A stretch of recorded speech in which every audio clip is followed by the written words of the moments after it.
शहरातील पाणीपुरवठा योजनेच्या कामात कंत्राटदाराकडून उघडपणे निकृष्ट दर्जाचे काम सुरू असल्याचे गंभीर प्रकार समोर आले आहेत. पाईपलाईन टाकण्यासाठी खोदण्यात आलेल्या खड्ड्यांचे सिमेंटीकरण अत्यंत दर्जाहीन पद्धतीने करण्यात येत असून नियमबाह्यपणे रेतीऐवजी डस्टचा वापर केला जात आहे. विशेष म्हणजे मुख्य रस्त्यावरील डागडुजी करतानाही याच डस्टचा वापर करून काम उरकले जात असल्याने नागरिकांच्या सुरक्षिततेचा प्रश्न निर्माण झाला आहे. पाणीपुरवठा योजनेच्या कामातच रस्त्यांची पूर्ववत दुरुस्ती करणे बंधनकारक असताना सध्या फक्त दिखाऊ सिमेंटीकरण केले जात आहे.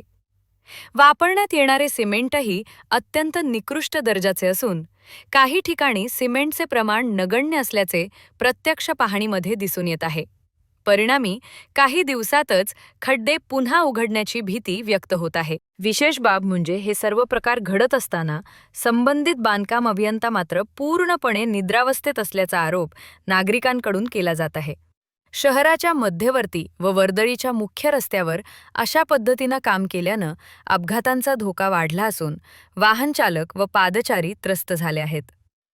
कंत्राटदाराला अभय कोणाचे असा प्रश्न नागरिक विचारू लागले असून या कामांची तातडीनं चौकशी करून दोषींवर कारवाई करावी, अन्यथा आंदोलन छेडण्याचा इशाराही संतप्त नागरिकांनी दिला आहे.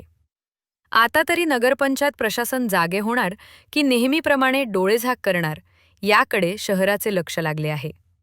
सचिन धानकुटे, जिल्हा प्रतिनिधी, साहसिक न्यूज 24.